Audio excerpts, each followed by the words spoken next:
gente, aqui é a Vicky do Jogando Livro pela Capa e a gente tá aqui pra mais um vídeo do canal.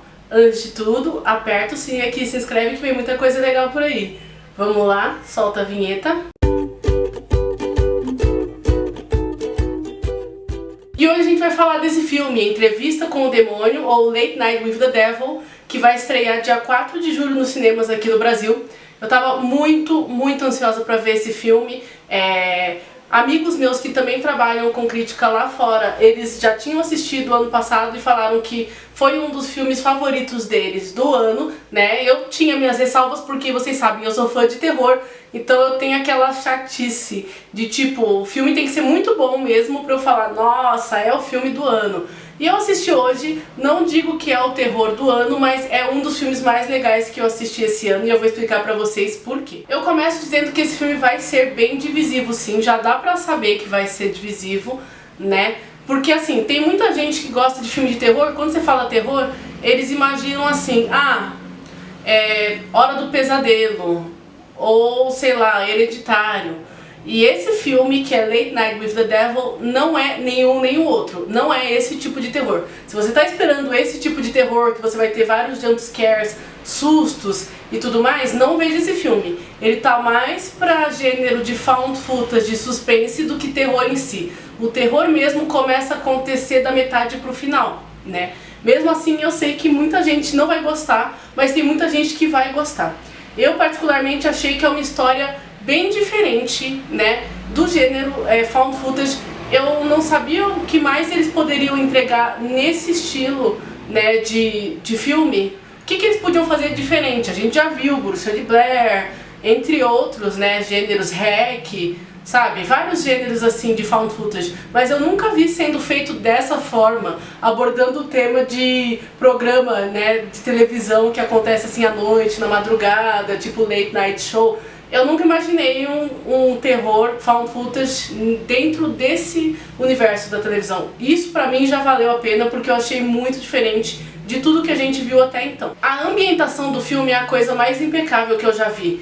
Toda a ambientação mesmo, desde cenário, a equipamento utilizado para filmagem, né, o estilo de filtro que a gente vê na tela, o figurino do elenco inteiro, a forma que eles falam, os bordões que eles usam, tudo ali grita anos 70, então a equipe tá de parabéns pela ambientação, porque eu acho que o terror em si, ou qualquer filme, não só terror, ele se vende pela ambientação. Se você me fala que a história se passa nos anos 70, e aí você vai ver uma pessoa usando o smartphone, você me quebra. Então, é isso que Late Night mais acerta, a ambientação ela tá perfeita. Parece que o filme literalmente foi filmado nos anos 70. Na trama, a gente acompanha Jack Delroy, um apresentador de televisão, né, de late night show, que ele não é assim o suprassumo do sucesso, mas ele tem a sua audiência. Só que, aos poucos, a audiência dele vai caindo. E ele começa a pensar, tipo, o que eu vou fazer pra conseguir ganhar audiência de novo?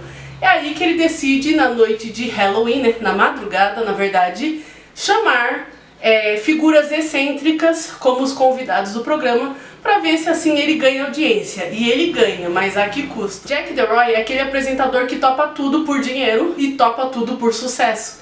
Então, pensem nisso e guardem isso na memória. Topa tudo por sucesso, custe o que custar. E vai custar mesmo. O filme ele é carregado pelo David Dastmalchian, que é um dos meus atores favoritos. Eu tava torcendo pro dia que eu ia ver ele protagonizando o filme, porque todo mundo conhece ele de filmes que ele sempre é secundário. A gente tem Duna, a gente tem Esquadrão Suicida. É até difícil falar, porque esse cara participou de tanto projeto, gente, que em um vídeo não daria pra falar, tipo, todos os créditos dele. Mas pela primeira vez ele tá protagonizando um filme grande, assim, eu digo grande, que teve lançamento no cinema, streamings e tudo mais, né? E vai estrear aqui no Brasil também. Então, tipo, tava torcendo por isso e eu fico feliz em ver o show que ele deu como apresentador desse programa no filme. Ele carrega muito do filme nas costas, mas tem outra personagem que a gente vai falar mais pra frente que também carrega o filme junto. Ao longo do programa dele, que chama Night Owls, ou como foi traduzido aqui no Brasil, Corujinhas, né, ou Corujão,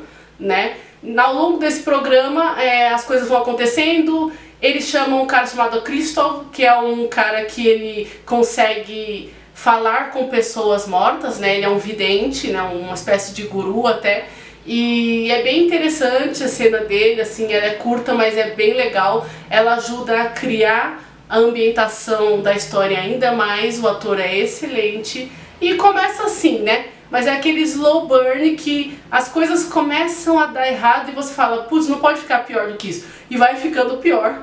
E vai ficando cada vez pior. É aquele slow burn que você precisa esperar porque ele está sendo construído até a hora que a bomba realmente estoura na mão de todo mundo da forma mais chocante possível, que é como acontece ao longo dos atos até o terceiro ato, né? Do segundo até o terceiro, aí é que a bomba estoura pra valer. Então ele decide ter essas atrações excêntricas, como esse vidente, né? Ou a Lily, que é uma garota que diz que tem um demônio dentro do corpo dela. Então o apresentador ele traz essas figuras excêntricas pra ver se ele consegue subir, né, na escala de audiência da televisão. E tudo vai bem, assim, no começo o Cristóvão consegue fazer algumas falas interessantes sobre alguém que faleceu, né, que era parte da família que está assistindo o auditório programa. Ele acerta, às vezes ele erra, tudo bem, até o pessoal ri e tudo mais.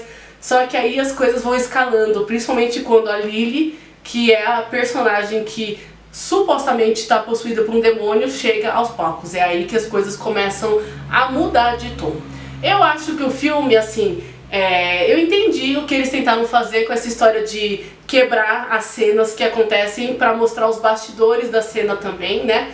É um programa de televisão que a gente está assistindo, então a gente está vendo um filme sobre um filme. Não seria um filme, é um filme sobre a produção de uma série televisiva, né? De um programa de apresentação.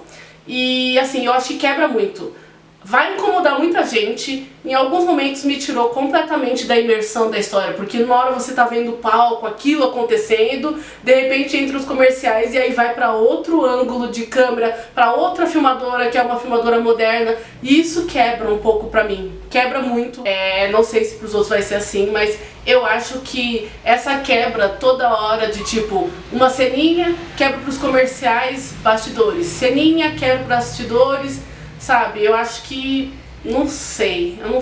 Eu não faria dessa forma, mas quem sou eu? Eu não sou diretor de filme. O que eu posso dizer como público é que quebrou totalmente a minha imersão em alguns momentos. Eu entendo que foi bem proposital para passar ainda mais aquele sentimento de found footage, que é pra gente realmente pensar que aquele era um programa real e que a gente está acompanhando os bastidores e o que aconteceu por fora e por dentro dos bastidores, né? Então, tipo, eu entendo, eu sei que foi intencional, mas eu particularmente não curti muito essa quebra o tempo todo, me tirou bastante da imersão. Para pessoas que gostam de projetos ou jogos de found footage, por exemplo, Five Nights at Freddy's, ou aquele projeto Welcome Home, que, né, tô até hoje tentando saber o que é isso, que eu já não entendi se é o jogo, se é o que é, se é o RPG, eu não entendi, mas eu gostei do conceito e dos personagens.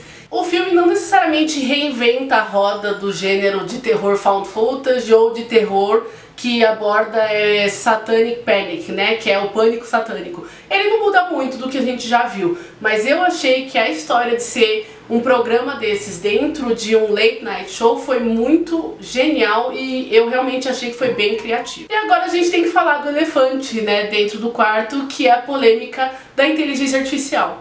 Eu sei que pra muita gente não vai fazer diferença.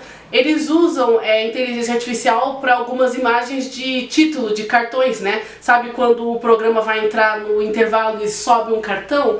Eles usaram inteligência artificial, né? E a equipe tentou dar uma desculpa que não colou muito e assim, vendo logo no começo do filme a quantidade de cartões que tem de produtoras diferentes, porque o filme é indie, eu acho incoerente. Por que eu acho incoerente? Me tirou do filme? Não me tirou. Mas como eu sabia que era inteligência artificial, eu só fui ficando com mais raiva. Porque assim, a gente tá falando de um filme independente, de pessoas que estavam lá brigando pelos direitos delas, né, nos protestos lá dos produtores e criativos de Hollywood, contra o uso de inteligência artificial para o trabalho deles. Mas então por que eles estão tratando arte dessa forma? Qualquer artista que desenha coisas de terror na internet, nem precisa ser famoso, ficaria muito feliz de receber para poder fazer os títulos, né? Fazer esses cartõezinhos pro filme. Fariam até de graça, se pelo menos desse créditos para eles, ou, né? Claro que eu não tô falando que o certo é você fazer de graça, claro que não. Eu acho que o artista tem que cobrar pelo seu trabalho, e alguns cobrariam sim. Alguns falaram, tipo, só um valor simbólico, porque eu gosto de filmes de terror e eu quero contribuir. Mas eu acho que foi uma pataquada, pessoas que lutaram pelos direitos deles para ir a não tomar conta do trabalho, chegar e usar justamente isso. É uma coisa pequena, são uns 3 títulos assim que aparecem, ok. Mas eu acho que é assim, começa com 3 title cards, depois vai para uma cena aqui, outra ali, feita por IA, daqui a pouco vai para o roteiro, feito da IA. Eu acho que o pequenininho, o pouquinho que começa, pode evoluir para uma coisa muito maior, porque a gente sabe como é a ganância dos estúdios. Então eu tomaria cuidado. Isso foi uma coisa que me deixou meio chateada mesmo. Não acabou com o filme assim pra mim, mas realmente é uma coisa que me fez pensar bastante. Mas continuando com o filme, é um filme simples, sem muita reviravolta, não tem tantas reviravoltas. Se você presta atenção desde o começo, você entende até onde o filme vai, qual que é a grande sacada do filme e por que ele está acontecendo. O diferente aqui são os caminhos que ele vai levar até chegar à conclusão que pode ser esperada ou não pela audiência. Eu não esperava aquele final, mas ao mesmo tempo eu comecei a pescar logo no começo sobre o que ia se tratar essa história. Agora chegando na área de spoilers, eu acho que a Ingrid Torelli, que é a atriz, né, adolescente, né, que faz a Lily, que é a personagem que está possuída pelo demônio, eu acho que ela dá um show de atuação.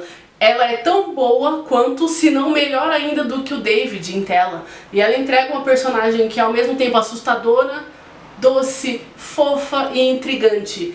Ela tá muito bem, e é difícil em filmes de terror a gente ver atrizes mirins, né, ou adolescentes que engolem o elenco adulto. E nesse caso ela faz esse trabalho muito bem. Mas o elenco todo tá, tipo, muito bem mesmo. Não tem como falar, tipo, que tem gente que está muito abaixo do nível do David ou da Ingrid, mas os dois realmente são as pessoas que elevam o patamar da história. Late Night with the Devil acerta em saber desenvolver os personagens muito bem. Ele faz você sentir pelos personagens, né?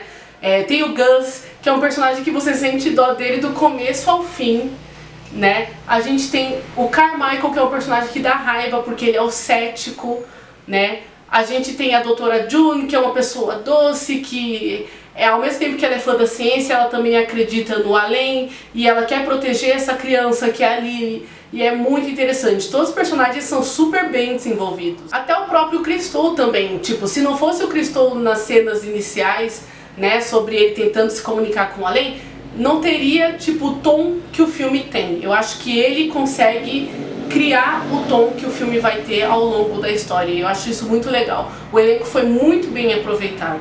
Agora, todos os personagens eles desempenham um papel muito importante na trama. Eu só acho que a morte deles acontecer quase ao mesmo tempo, tirando do vidente, né? Eu acho que ficou muito jogado assim no ar, parece que foi feito às pressas. Não sei se acabou o dinheiro do filme, ou o que aconteceu para o filme ser tão curto, mas o final, que é o terceiro ato, é completamente apressado, e isso acaba estragando total o desenvolvimento que o filme teve até então. Falando do lado de conspiração, para quem prestou atenção desde o início, a gente sabe que o Jack vendeu a alma dele por sucesso, por ratings, né?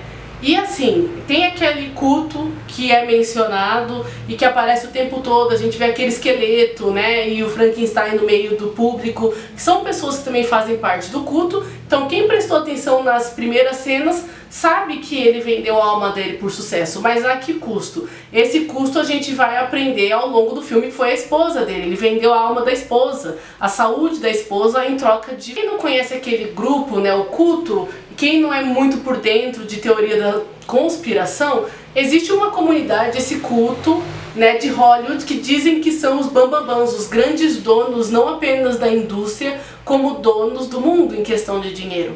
Então são essas pessoas poderosas, que têm ligações, que teoricamente fazem pessoas terem sucesso na indústria de Hollywood.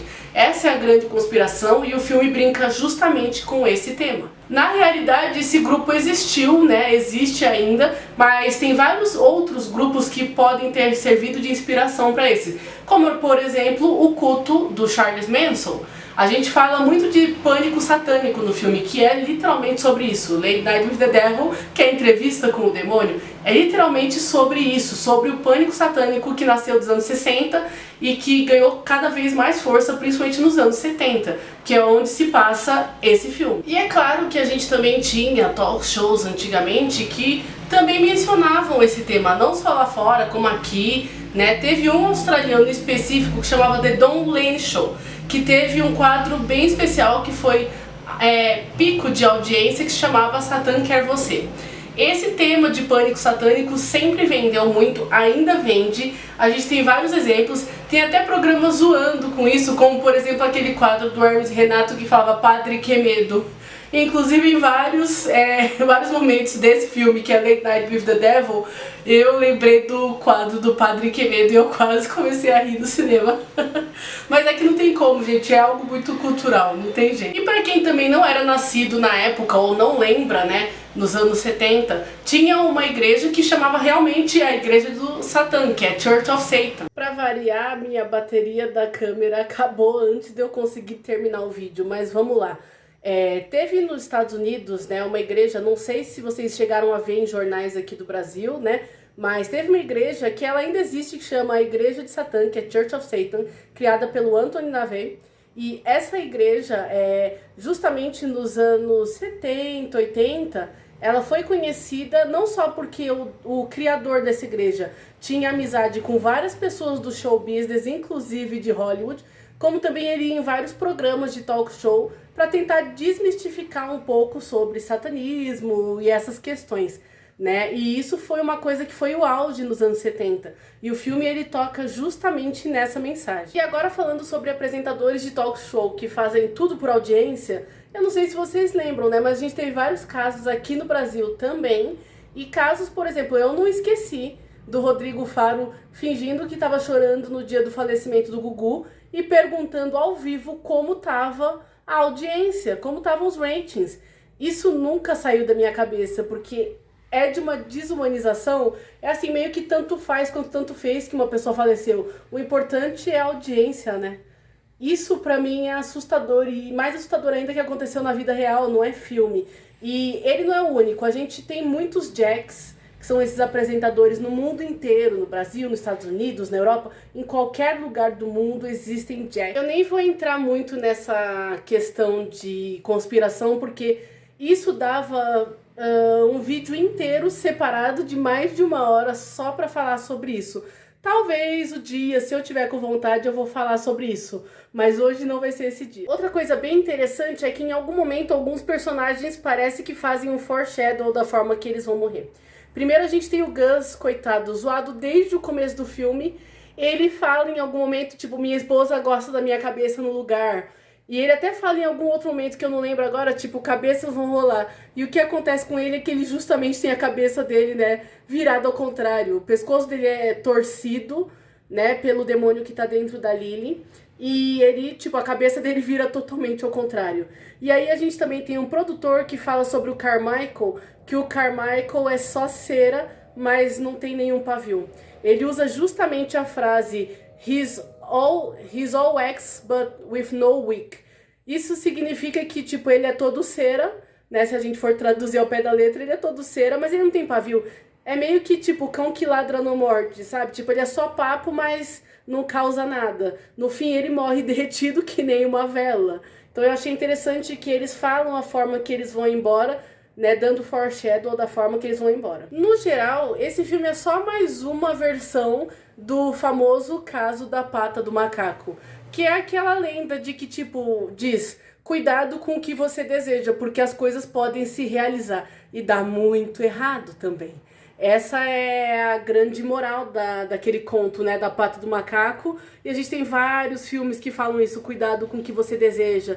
E Late Night with the Devil justamente é mais uma versão dessa história, que eu acho interessante. E eu acho que desde o começo o Jack já estava possuído, né? Porque a gente vê aquela cerimônia, a gente viu que ele sacrificou a esposa dele. Acho que o fim é no começo e o começo é o final. Eu acho que a gente tá vendo consequências dos atos dele. E a gente sabe que o pessoal do culto tava em todo lugar. A gente tinha aquele esqueleto e o Frankenstein lá na plateia desde o começo. Então, acho que o próprio culto fez tudo isso. Até mesmo porque lá pro final eles falam, só falta uma coisa pra você fazer, que é fazer o sacrifício final da esposa dele, que no fim é a Lily. Então, tipo, esse final ele é aberto. Nem sempre eu sou fã de finais abertos, eu não gosto muito. Nesse caso, eu acho que é isso que vai tornar o filme divisível entre o público, né? Mas eu achei interessante pra gente ficar viajando na maionese e pensando, tipo, qual que é o significado daquele final.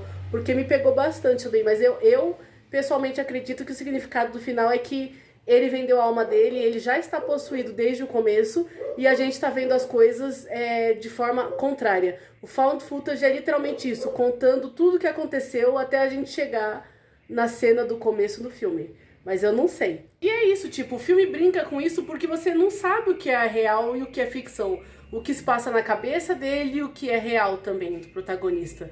Mas essa é a magia do cinema, né? Ou melhor, da televisão. É isso aí. Se vocês assistirem o filme, depois coloque aqui nos comentários o que vocês acharam. E a gente se vê então no próximo vídeo do canal. Tchau, tchau.